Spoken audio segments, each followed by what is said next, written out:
começo carrega em si um enigma, um ponto de partida que, ao mesmo tempo, olha para o que virá e para o que já foi. Não por acaso, o primeiro mês do ano tem um nome que guarda uma das figuras mais misteriosas da mitologia romana. Este é Janus, o deus dos inícios e dos fins, o guardião dos portais, das passagens, das transições, aquele que vê o passado e o futuro simultaneamente.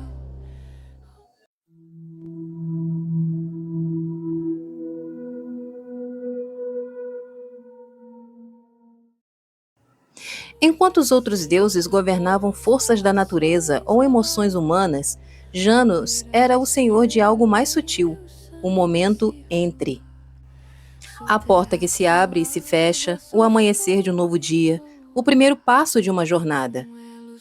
Os romanos o invocavam no início de todas as empreitadas, das colheitas aos casamentos, das guerras às pazes, porque nada começa sem antes atravessar um limiar.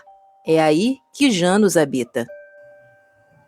Janus é um deus da mitologia romana associado a começos, transições, portais, passagens e mudanças.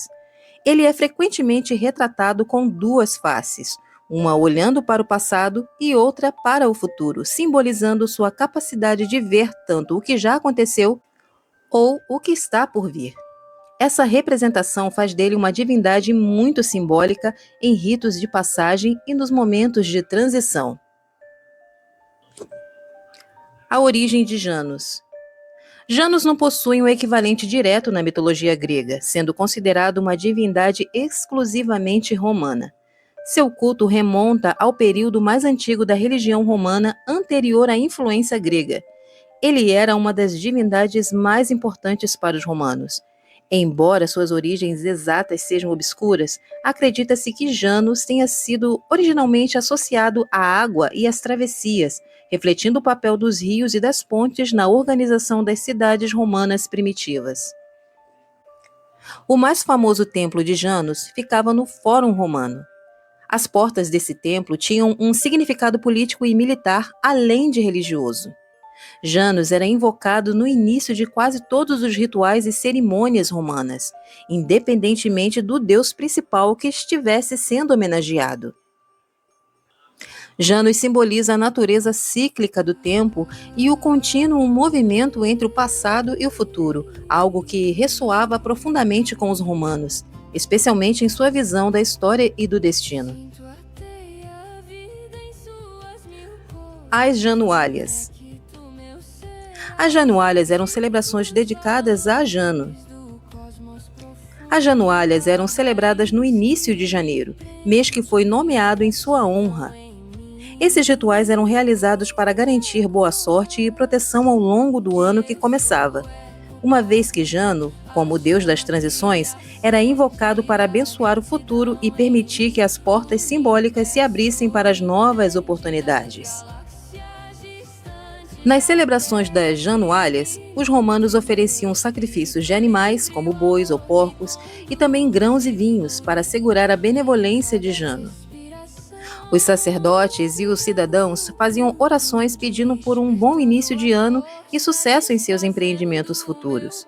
Durante as Januálias, era costume trocar figos, mel e pães entre amigos e familiares, simbolizando votos de um ano doce e próspero. Em honra a Jano, que era o deus das portas e passagens, era comum deixar as portas das casas abertas simbolicamente no primeiro dia do ano. Esse festival de Janus refletia a crença romana na importância dos rituais que marcam transições, desde a passagem de um ano para o outro até mudanças mais pessoais e políticas. Mas quando Roma deixou de venerar Janus? Roma deixou de venerar Janus e outros deuses do panteão romano com o declínio do paganismo e a ascensão do cristianismo como a religião oficial do Império Romano. Isso aconteceu gradualmente, mas foi formalizado em etapas importantes. O Édito de Milão. O imperador Constantino promulgou esse édito que deu liberdade religiosa aos cristãos e encerrou as perseguições contra eles. Embora o paganismo ainda fosse praticado, o cristianismo começou a ganhar influência. Édito de Tessalônica. O imperador Teodósio I declarou o cristianismo como a religião oficial do Império Romano e baniu as práticas pagãs. Isso marcou um ponto decisivo na transição religiosa de Roma, com o declínio do culto aos deuses romanos, incluindo Janus. Proibições formais do paganismo. Nos anos seguintes, Teodósio promulgou uma série de leis contra os cultos pagãos, culminando com a proibição oficial de qualquer prática religiosa não cristã em 391 a 392 d.C. Templos pagãos foram fechados e os rituais associados a deuses como Janus foram suprimidos.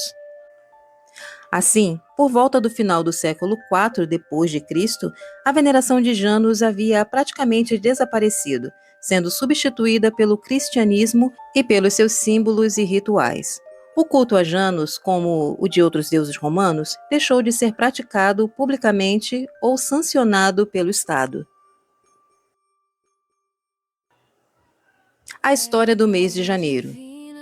O mês de janeiro tem uma origem ligada à antiga Roma e ao deus Janus, que simbolizava os começos, as transições e os inícios. A palavra janeiro vem do latim Januarius, que deriva de Janus. A origem do mês de janeiro. Calendário de Rômulo. No início, o calendário romano, supostamente criado por Rômulo, fundador lendário de Roma, tinha apenas 10 meses, começando em março e terminando em dezembro. O ano começava com a primavera, em março, e não havia os meses de janeiro e fevereiro. A adição de fevereiro e janeiro, em torno de 713 a.C., o rei Numa Pompílio, sucessor de Rômulo, reformou o calendário e adicionou os meses de janeiro, Januários, e fevereiro, Februários, para que ele seguisse melhor o ciclo lunar e fosse alinhado com o ano solar. Janeiro foi então colocado no início do ano, representando um novo começo e transição. Janeiro foi escolhido como o primeiro mês justamente por causa da associação com Deus Janus, que governava os portais e os inícios.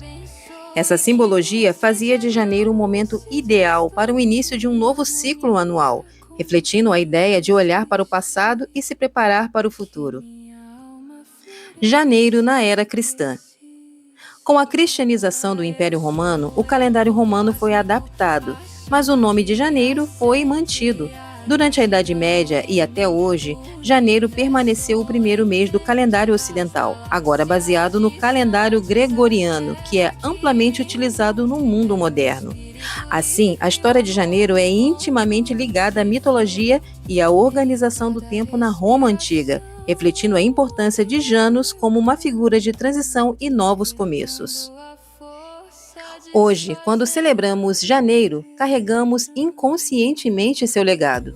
Fazemos promessas, olhamos para trás com gratidão ou arrependimento, projetamos esperanças. Somos, por um instante, um pouco como Janus, um rosto voltado para o que deixamos para trás e outro para o horizonte que se descortina. Então, antes de seguir adentro deste ano novo, pare um instante. Olhe para trás com sabedoria e para frente com intenção, porque toda porta é um convite e todo começo é sagrado.